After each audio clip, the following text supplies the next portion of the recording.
like, I know that Matt's not here this week, but I mean, do we like have to do this? This is gonna be rough. He's here. Click. Are we talking about monkeys this week? Is this the week I was supposed to be on to talk about Simian Spirit Guide? I mean, yeah. I'm ready now if you're ready. Yeah, Johnny. That's what we're doing this week. All right, sweet. I love Simian Spirit Guide. All like right. one free red man at every turn. Yep. Seems sweet. Yes. All right. Let's. You're not gonna regret this.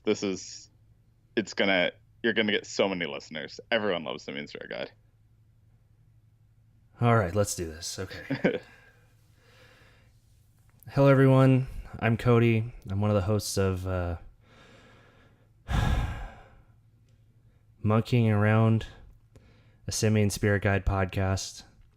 And this is the podcast where we talk about Simian Spirit Guide and other types of guides. I'm not Kody Smith on Twitter, and we also have, as always, I'm Johnny. I'm the actual host of Monkeying Around. This used to be a podcast about merfolk, but everyone loves apes way more than fish. You can find me on Twitter at Johnny_Crass. Remember to tell all your friends, but you probably don't have any friends because you play Simian Spirit Guide and Modern and Legacy And Vintage. And M25 Draft and Sealed.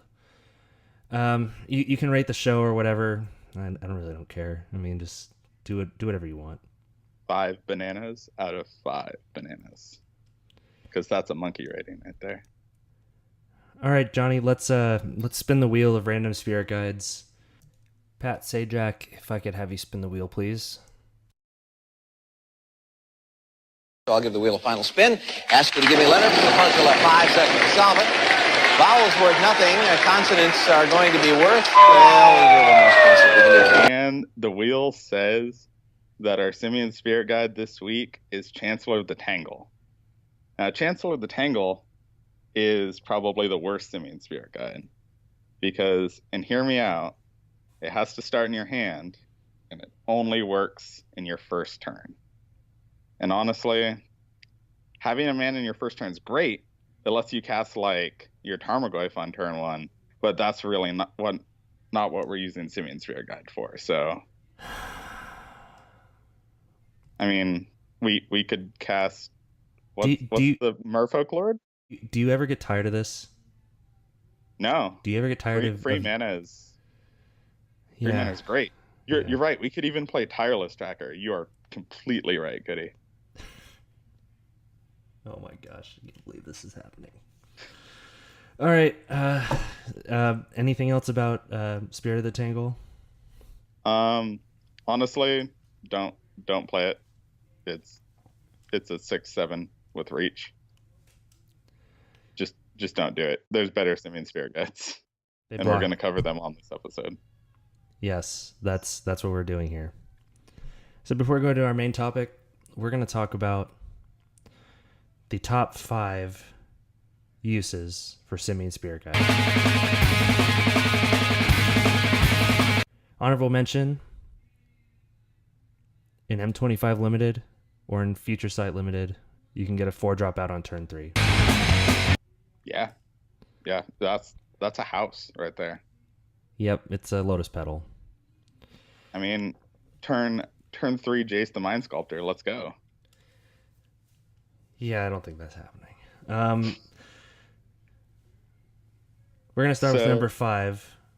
Yeah, number 5 is probably the one I've played the most, actually, and that's just the good old Gray Ogre, the 2/2 for 3.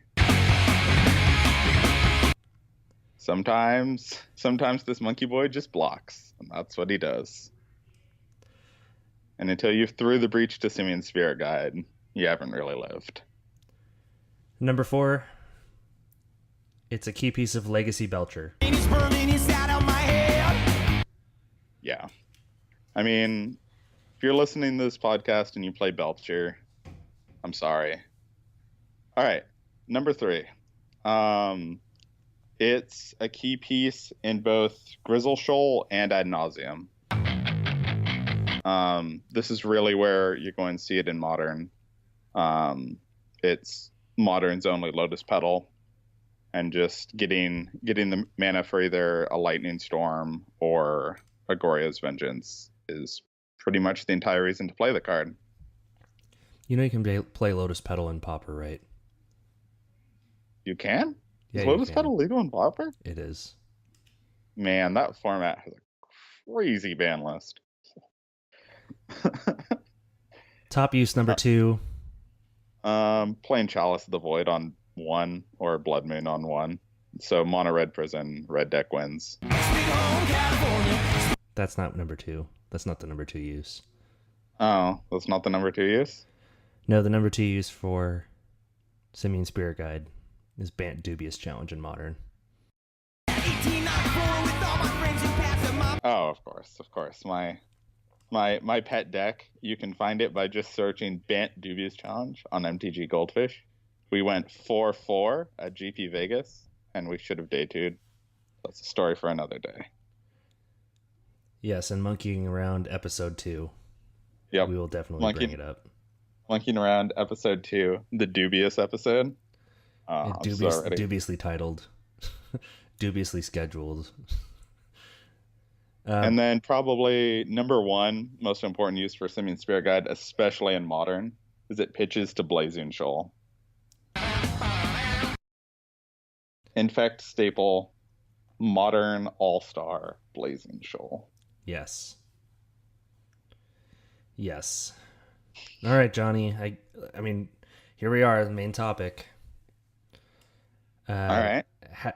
How we're gonna talk to you about, because you're probably the person who's played Simian Spirit Guide the most out of everybody. I think Richard Garfield would turn away in disgust at how much you play Simian Spirit Guide. So how long have you played Simian Spirit Guide, and what formats did you play them in? I've been playing Simian Spirit Guide since Modern was a format.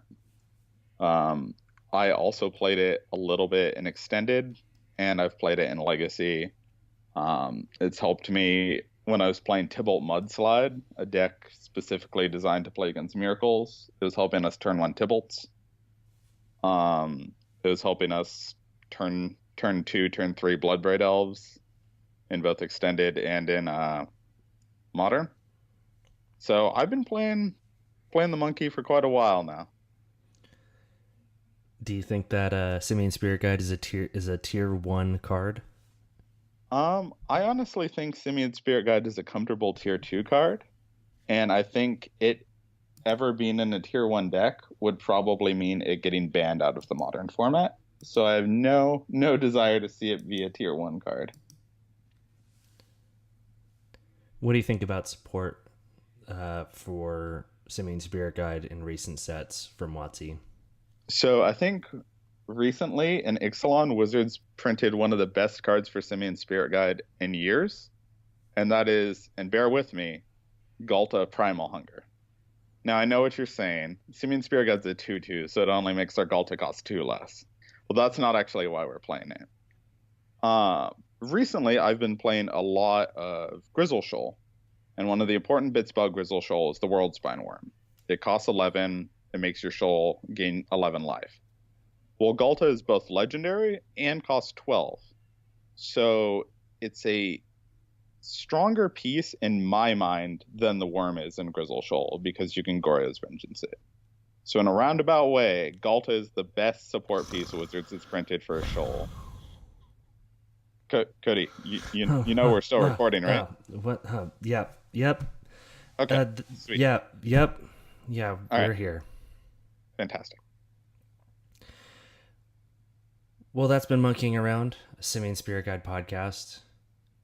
We appreciate you all for listening. Mana lasts 1 phase, so. What? The mana only lasts 1 phase. So yes.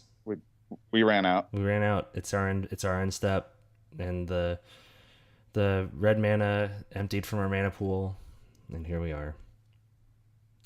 Remember, you can reach out and talk to us on Twitter, Instagram, and Facebook as Monkeying Around on Twitter.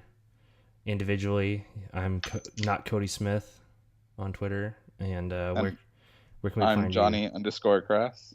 All right.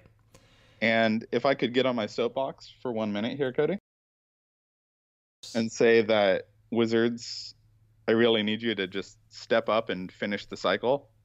You originally gave us Elvish Spirit Guide, and then you gave us Simian Spirit Guide.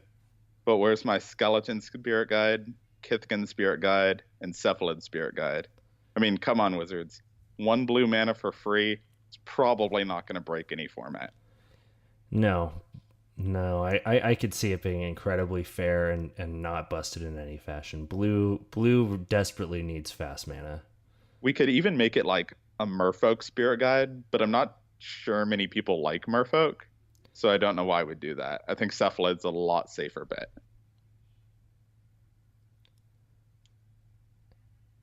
How do you deal with yourself? Mostly on turn 2. Fair enough. Thank you, everybody, for listening to Monkeying Around, a Simian Spirit Guide podcast. We'll see you whenever we record the next one. Soon.